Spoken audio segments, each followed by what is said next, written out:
Governor Gavin Newsom of California is putting the onus on individuals to curb climate change by banning gas-powered lawnmowers and leaf blowers, something that could have an impact on curbing climate change, but a small one compared to, I don't know, banning drilling, holding fossil fuel companies accountable. Maybe there should be more of a focus on that.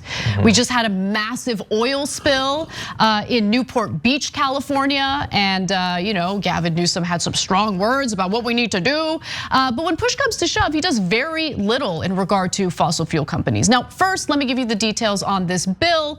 The bill directs state regulators to stop selling gas-powered equipment that has small off-road engines by January 1st of 2024, or once the California Air Resources Board says such a law is feasible, whichever date comes later.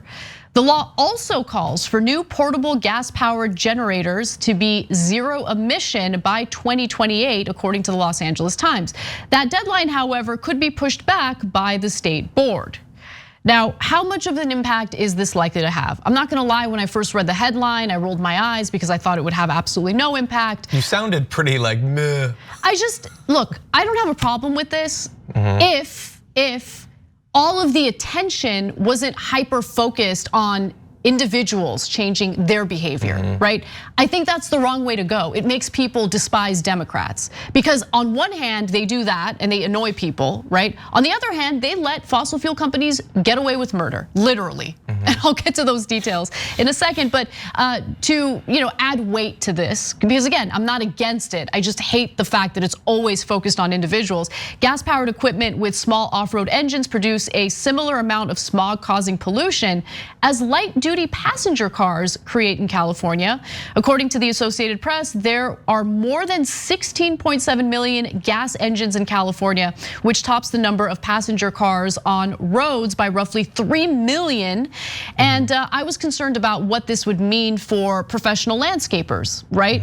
And luckily they did think about that and they're allocating $30 million to help them purchase new equipment so they can do their jobs. And I think that's really, really important. But again, there's very little focus on fossil fuel companies. And when you look at the number of permits that Gavin Newsom signed for drilling for fossil fuel companies in his short time as governor of California, you'll understand why I'm so furious about where his focus is. Yeah, well, and look, and even if you were happy with his climate policy, you can still be mad at him. I mean, I don't like the guy. Look what he did back on the 8th with that bill about student financing higher education for students. Like, there's a lot of reasons to be frustrated with him. I agree with you overall about too much of the onus being put on people to deal with climate change, as well as virtually every other thing having to do with the environment. Almost all of it it's about your straws, it's about your bags and whatever, and it is about those things. But I agree we should be pressuring politicians. That said, I think this is very good. I think it does need to happen. It's 3 years in the future, which I think helps even with industry, that might rely on these pieces of equipment. And by the way, it's only even sort of 3 years in the future. So it's by 2024, or when the Air Resource Board says that it's feasible, and it can be pushed back. And there's this guy named Joe that you got to go through, and there's so many things that are going to push it back. Yeah. I love the idea also that it's the one that's later of those two. Right. So if the Air Resource Board is like, oh, it's totally feasible, let's still wait a couple years. Totally. But it's feasible. That's the whole thing, and I get it. But also, I will say, maybe this is me justifying the fact that I like this, because we do have to start to phase these things out. We have to. It's kind of putting pressure on industry. Because before, it might be like, hey, could we get some electric alternatives? And then the industry might be like, well, it's really easy and we already have this thing, really, why should we do this? Well, they're literally banning them from selling it. They can't, if they want to still be in business, they have to do electric alternatives, battery powered alternatives. And I think that's good. Also, it's putting some pressure on the fossil fuel industry in that they're gonna lose all the business for powering those things.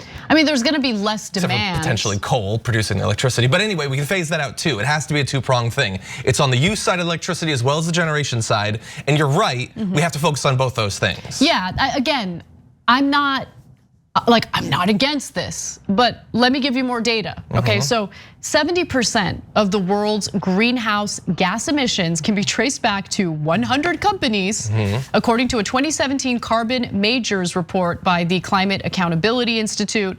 So while I agree that this effort in California could have a small impact, and you're right, it could have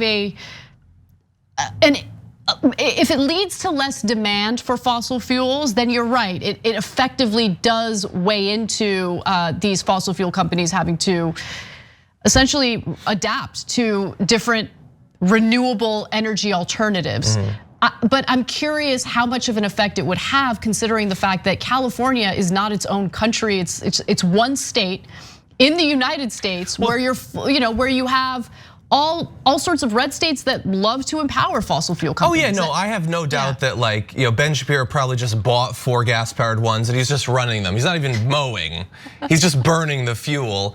And maybe the example I'm about to make is a bad example, but to your point about it being only one state, I mean, California was more heavily regulating car engines for a long time in terms of how much pollution and smog they could produce. And that had effects on the cars that were sold everywhere, because it's a lot easier for corporations to build ones to the most restrictive standard rather than 2 different models. It's not to say that they don't, some do, but it could be that some of these companies will just find that, batteries are pretty powerful now. I have a battery powered mower and a leaf blower too, I think. Yeah, well, it's actually plug-in, but if it's more feasible in terms of the technology and you're already having to make it anyway, and people start to realize that, hey, it's kind of nice not to have to be burning gas all the time. Maybe it's quieter, all that stuff. It might have effects on all the other states too. I would be shocked if it did not. Yeah, we'll see. One thing that I wish California lawmakers also focused on, because remember, they've banned plastic straws and plastic bags, but take a walk outside in California, especially the major metropolitan areas of California. There's trash everywhere. There are plastic bags everywhere. Culver City overrode it and stuff. What happened? What happened? Is there any sanitation taking place? Are they?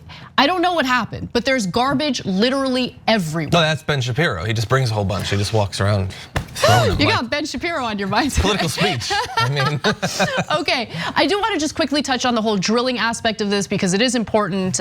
Because I don't want Gavin Newsom to posture as some sort of climate warrior, when in reality he gives in to his corporate donors, right? So by the way, corporate donors pretty significant in terms of funding in this year alone, lobbying in this year alone. In the first quarter of 2021, for instance, the industry spent more than $4.3 million on lobbying in California. A significant portion of it to oppose legislation that would bolster the state's progress toward reducing greenhouse gas emissions, impose tighter regulations for industrial accidents, and ensure justice for communities most impacted by pollution and climate change. And it has an impact. The lobbying effort has appeared to derail at least one bill prominently touted by environmental justice and climate groups that would have banned fracking and other forms of oil recovery that involve injecting high pressurized water or steam into wells. That bill, called SB 467, would also mandate physical distances of 2,500 feet between oil and gas operation and places such as homes or schools, a distance based on studies showing a correlation between proximity of the operation and poor health outcome, including cancers, respiratory ailments, and low birth weight in infants. So the lobbying works in this great state of California, this alleged blue state that really looks out for the little guy. I mean, no, the corporate Democrats completely run things in this state, and they're susceptible to the same corruption and the same actions that we see with corporate Democrats in the Senate today. And then finally, Newsom loves to approve drilling permits. Newsom's record to date on oil drilling permits and the protection of public health and the environment includes approving a total of 9,728 oil drilling permits from January 1st, 2019 until October 1st of 2021. In fact, he approved 299 new drilling permits overall in the first 3 quarters of 2021. So Mr. Tough Guy, who really wants to take the fossil fuel industry to task, he's rhetorical about it. Like he'll speak about it, but when push comes to shove, he'll sign those permits because he knows who pays his checks. Yeah. I think the dude, when he was a kid, he got like stung by a jellyfish at the beach, and he's had a vendetta against our beaches ever since. And he won't stop until they're covered in oil.